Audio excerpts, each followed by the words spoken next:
You guys would have seen in the hair dyeing video to get this color, I had like a orangey situation on my head at the end of that hair dyeing video, which, I mean, granted, I had achieved yellow by the end of that video, so that's why I uploaded it as the finished product, but it's definitely more an actual yellow now. And in fact, I don't think this lamp I'm using is doing it justice because it's got like an orange tint to it. So some of the stuff that I will be covering in this video will mention the process of what I did to get to a more suitable desired color for me. So without much further ado, let's go to the first one. And quite fittingly, the first thing that you must know about being yellow is that you must achieve blonde first.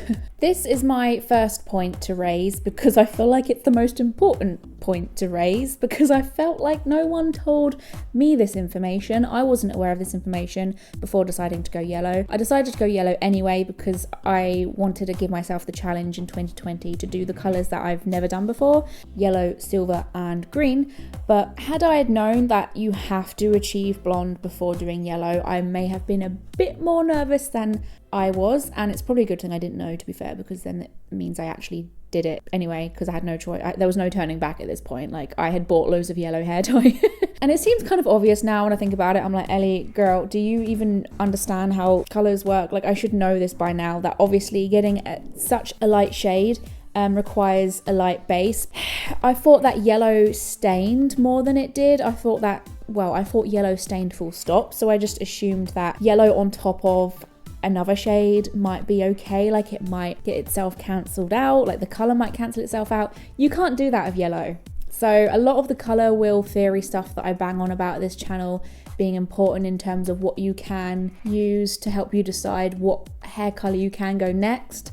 With yellow, it doesn't really work in that same way. You have to just have a very light base. I mean, you can decide on your next color from yellow by using the color wheel, but to get yellow, you just have to be blonde. Because of that, I will say to people, if you have particularly damaged hair or your hair will probably not survive a few bleach jobs, then I recommend you give yellow a miss.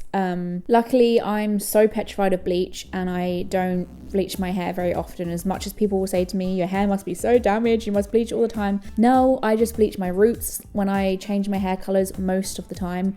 So my hair seemed strong enough to do it. So after that video where you guys watched me go from like a pale red to that orangey yellow, both times that my hair faded out and then I wanted to top up on the yellow after that video, I went over my whole head with a 20 volume bleach and that just lightened it up a little bit. I just wanted to amp it up a little bit. So that's what I did twice, I believe, before finally achieving a non-patchy, one-toned, bright yellow look. When I got there, it was such a nice feeling because it is easy to get patchy yellow hair, because if you've got any kind of different tones in your hair from previous hair colors, if you've got, I don't know, if you've done a crappy bleach job and you've like missed a chunk, that's going to show on the yellow hair.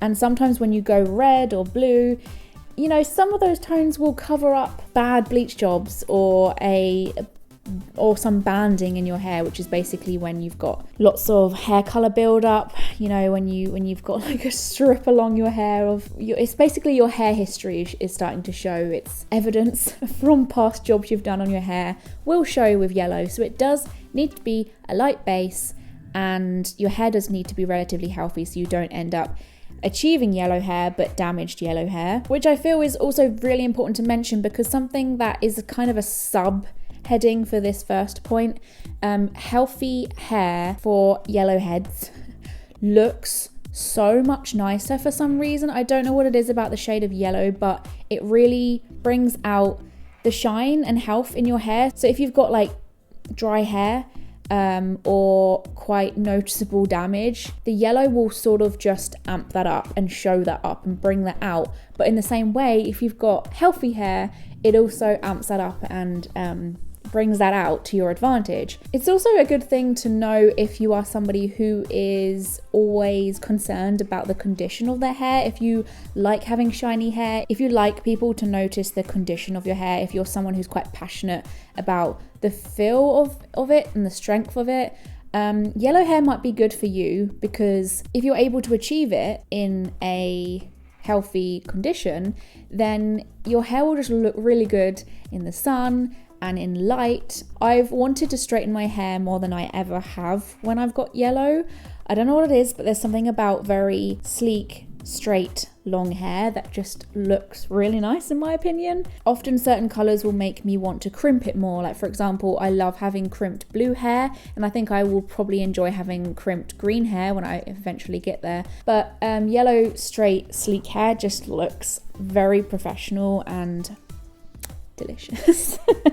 Okay, so my next point is regarding the same kind of thing. Like I was saying about stuff showing up on your hair, that does mean that roots become rather annoying. And I think this boils down to the fact it is a lighter colour. Obviously, when you've got deeper, darker tones, or even colours such as blue, maybe even like a deep cherry red, roots don't matter as much. Sometimes they actually tend to add to the colour, like they add to the whole look. Granted, there are some yellow heads out there that rock roots and they make that their thing, such as Tessa. I don't know how many of you guys know her. She's an artist / YouTuber. She makes it look good, but for me personally, when the roots start coming through, I get a bit like, I just instantly want to get rid of them. There has been times where I've grown them long enough to like try and see how it would look on me as like a fashion statement, but when I have roots, my hair tends to get greasy easier. It doesn't have as much volume because the roots kind of like stick to my head, because my hair is naturally thin. When my hair doesn't have bleach on, my hair is just so thin, and I don't have a lot of it either, so yeah. It just means I got very flat hair that goes greasy quickly. I got big old roots. I don't feel cute with it basically. So when I do have my roots done and my hair's fresh and bright and yellow, I look in the mirror and I'm like, that looks so good. And then I remember how good it is to have no roots again. So that's something to bear in mind. The maintenance is low in some places, which I will cover in a minute, but it's very high in root maintenance. You really have to do, I have not done my roots as often as I have for yellow hair ever in my life. Obviously, if you've had blonde hair before, I haven't really had blonde hair properly ever before. You would be used to doing your roots often, but I wasn't. Like, it's a new concept for me to have to get on top of that all the time. I mean, my boyfriend's learned how to do it for me. I don't even know how it happened. I think it's because I was cutting his hair during lockdown, so he was like, I'll do your roots if you do my hair. So that's how bad it's gotten. I've literally asked someone else to do it because doing roots is such a ball ache. I wouldn't mind doing it if I could literally like rip my scalp off and then like walk behind myself and do it, but because you've got to position the mirror in a certain way, and then you've got to try and make sure you get everything, and then wash it out and discover you've missed a chunk and redo it, it becomes a pain. It's not like a fun dyeing process. It's like topping up these unnecessary roots. The only positive part of it, I guess, is that having your roots makes you aware that your hair's growing quickly and you're like, oh, that's extra length. But I mean, so I would say I'm doing my roots every 3 weeks, and then obviously doing the roots means that you kind of top up with the rest of the yellow, and like you put more yellow for your roots, obviously, because you've got bleached blonde roots at that point, but then you have to do the rest of your hair too. So as I was saying earlier about there being some definite advantages to having yellow hair, this one is a big one. There is little to no staining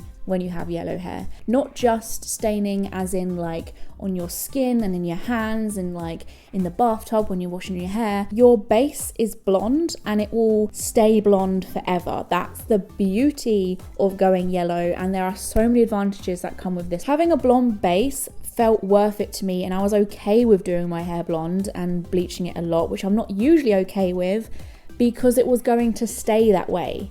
The yellow colour wasn't going to bleach my blonde, which I just like painfully created over God knows how many weeks and spent how much money on, and I was potentially damaging my hair.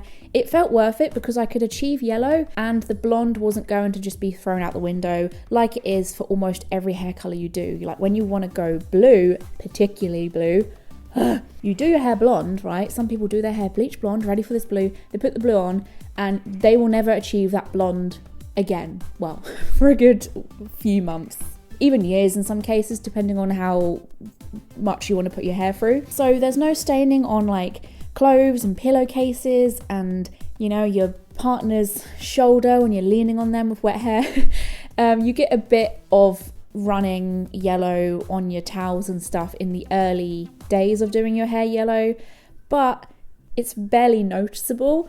And that obviously means when your hair fades, you become blonde. You are a little blonde beach again. You kind of get to experience two very different but similar hair colors over time without even trying. Like, it naturally happens. So when I was red, I love going red. Everyone always says to me, oh, you look best red. It's a bit of a ball ache because when it fades, it doesn't really fade to a nice color. It's sort of like a pale salmon pinky, pale red. Like, pale red is not cute in my mind. So I wanted to get rid of that straight away. With yellow, it's really good because as it fades, you're just turning blonde. It's not like people will see you in the street and go, often, you guys might know this if you dye your hair a lot, we get bored. We're like, I've had this color for a certain amount of time. You kind of can, because your hair will naturally run out into this lovely blonde base again. And like I said, that also means that hard work doesn't go to waste. You've got a nice base when you want to change your hair color to whatever it is you desire next, and you won't have to stress about reaching that desired color because any color will work on top of blonde, any color. So then you'll have to just decide your next color to be something that requires a light base because you want to make the most of the fact you've got blonde hair, right? Blondes that already exist out there, this is the perfect thing for you because it's a fun little switch up. It's something unique, it's something different, it's something quite wacky and crazy. Like, some people might be like, oh my god, that's such a mad move. Oh wow, that's so unique. Oh my god, crazy. But it's literally just a wash in, wash out sort of color for your situation. Like, if you've been blonde for a while and you're like, meh, I might just whack some yellow on one evening, be yellow for a few weeks, and it will just run out to exactly where you were at before. That is the beauty of it, and that's something that I will stand by as one of the best things about being yellow. So it's really good for anyone who wants to experiment in the world of color in a very safe way if you are already blonde. I can't decide whether this is a positive or a negative. Black and white clothing will pop on you, but red, green, blue, very bright, vibrant colors are a little bit harder to tackle. I feel like a lot of people won't have too much of a problem with this because I think the majority wear black clothing anyway, and I love my black clothing. I also love white clothing, but when there was something, and if I did have something like that, you put it on and you're like all I've been wearing is black stuff because of how it makes the hair color come out a bit more, and it just suits the whole look overall. It sort of adds more of a statement look to your entire style when you've got loads of black clothing and bright yellow hair. I just think that combination is really good. Black and yellow just looks really striking next to each other. You can just wear what you want. It doesn't matter if you look super crazy, does it? Nah, it's style preference, I suppose, but maybe people don't think about that. I don't know. And on the same level as this, black eyeliner pops on you more so too. And just black eyeshadow looks in general. Obviously, I haven't really been wearing too much black eyeliner on its own and black eyeshadow recently because I love experimenting with different colours so much, and I've got 3 new Jeffree Star palettes this year, so I've been trying different colours and I can't help myself. But it's good news for those of you who just stick to blacks on the eyes because it looks so good against the yellow, like a very striking wing, or even just loads of black for a smoky eye look. And people might not want to try like doing things such as what I'm doing today, like a pink eyeshadow or even a blue one or green. They might think it clashes, but I actually don't care enough, really, clearly. Oddly, I think blue eyeshadow looks good with it, but that just might be me going mental. Any yellow hair dye with a touch of green will set you off on the wrong foot. So I tried a yellow in particular that was promoted as like a UV yellow hair dye, and it's supposed to be good under like nightclub lights, you know, disco lights, UV lights, and it sounds cool. It is cool if you're someone who is under those kinds of lights all the time. I don't regret trying that color at all because I like the idea of experimenting with stuff. You don't know what's going to be your color and your shade and your brand unless you try them all, right? But the thing is, with yellow, I would be careful and steer clear from any hair dye that has green undertone or green base. The green will stand out as the more prominent color. It will overtake the yellow. And when I used that dye, my hair, like, people were literally thinking that I had gone green. Because it's a lime green as well, obviously it's supposed to be like highlighter green. That was the highlighter yellow, and the highlighter yellow does have like a tinge of green in it, so that's a warning for anyone. Just, that's a very specific warning. But you can look online to see other people's experiences, like look at reviews for certain hair dye. Use your common sense. Like if something's highlighter yellow, you've got to wonder whether there is any other shades that will come into that. You probably want to stick to things like sunshine yellow kind of colors. A bit like when I was red, I liked picking colors that were named things like fire truck red, because when you start getting into territory that's like poppy red, you wonder whether the base is going to be a bit orangey, and I personally stress a little bit more about what tones they've messed with to get that certain shade name. And it's good to have these block colours, these very straightforward colours first. Don't complicate things too much. An odd one, but I will mention it.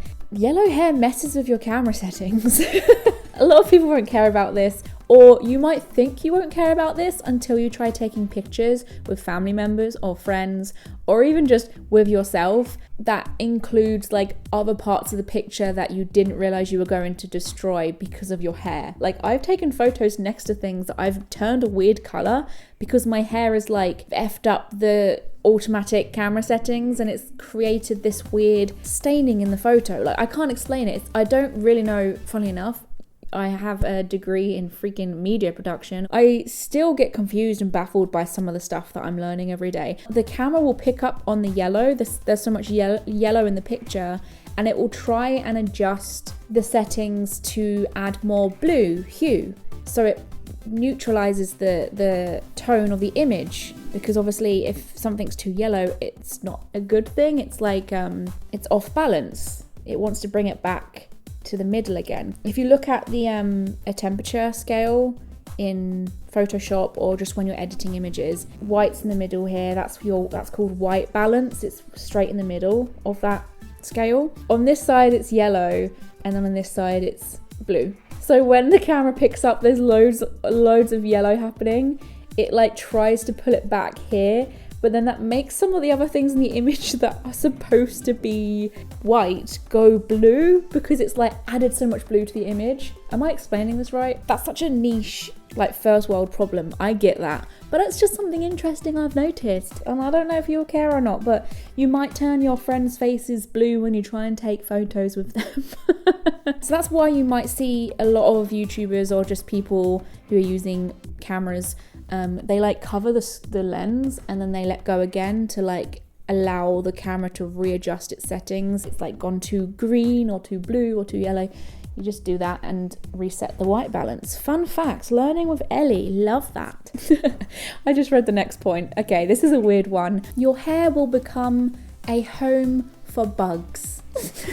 This is a common problem anyway for vibrant hair colored people. I remember getting this a lot when I was pink. They'd think I'm this big walking talking flower, and they'll just nestle their little legs into my hair and get all cozy and comfy. But what makes yellow hair worse than maybe having pink hair is the fact you can actually see it because your hair is yellow. They just show up more. Like imagine seeing like black things in my hair, and it sounds like it's not a big problem. And it's not really in my case, because I'm only ever hanging out with people that would be like, ew, Ellie, there's a bug in your hair, and would happily get it out. But if I was around people on a daily basis that I didn't know, that I wasn't comfortable with, and who wouldn't get it out for me or wouldn't even probably want to tell me, I don't know how I would manage. Like if I was in an outside environment and I knew that bugs could potentially like sit in my hair all the time, I would be so conscious all the time and self-aware of my hair that I wouldn't be able to relax, because I'd be like, there's probably a big old bug. And when they are in my hair, it's like so off-putting and gross and obvious. I just had the thought of being on like a first date with someone and you're just chatting away thinking you're all cute, and there's like big bugs just like sat on your hair like, how you doing, girl? Dyeing your hair yellow is less intimidating. There's something a bit more relaxing about putting yellow on your head than there is with other colours, usually because it doesn't stain everywhere. There isn't that stress of like where it's going and if it's going to be completely even or not. If I'm sat putting purple on my hair, for instance, obviously you want it to be even. I'm not saying that you should do a crap job when it's yellow, but you're just like, I'm very precisely putting the purple on. With yellow, it's a bit more like I'm just kind of slapping it on, sometimes even whilst I'm putting conditioner on, because it's just like, you know, smack it on, because it's less intimidating. It doesn't drip everywhere. It's not gonna stain my skin if I want to put it on whilst I'm showering. You can treat it a lot like people treat, what's the word? Wash in and out hair jobs. Yeah. This is my last point, and I'm mentioning it because it's probably the reason why I picked this colour. It's so unique. I feel like it's the least popular hair colour. I feel like I've probably seen yellow on maybe 2 people in real life before, like in the street and stuff. If you feel as though you're getting bored with the same old colours and you want to be a bit different, you feel everything's been overdone, you know, I always get that feeling. Like I get bored of colours these days because I feel like I've tried everything, hence why I'm going colours I haven't, hence why I tried split hair dye. It's a nice way to freshen things up a bit and to feel a little bit unique again. I like the idea of standing out, it's fun. And that feeling stays as well. When you have yellow hair, you are aware that you're different. If that's something that's important to you, then you will probably feel that with having this. Equally, if that's something that you feel like you cannot manage with, then it's probably not good for you, because you will get looks. You will be this big walking, talking sunshine, and a lot of people will probably have something to say about that. Mostly good things, but if you lack that kind of confidence, then it's probably best you try something else first that's maybe a bit more common, such as red or orange.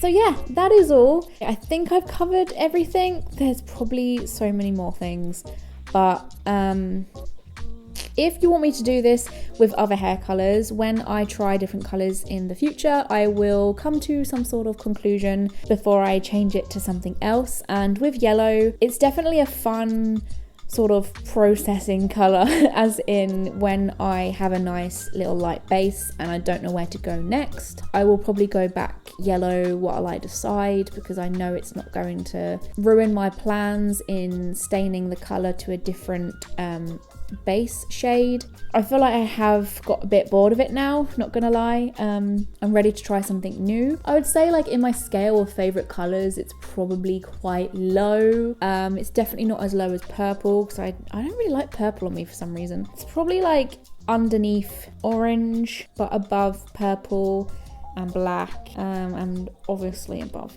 brown. I find brown so boring. I'm going now. Thank you very much for watching. If you like this kind of content, then do subscribe, because I make a lot of hair-based content. I'm on social media such as Twitter, Facebook, and Instagram. On my Instagram page, you will see all of my hair history. You'll see all of the colours I've been. So if you're interested in that, do go over there. I'm on TikTok if you're interested. I'm still learning it. I don't really understand half of it. And I also have tarot readings. If you want to book one of them, join my Facebook page, Tarot with Ellie. Thank you guys. I'll see you soon. Bye.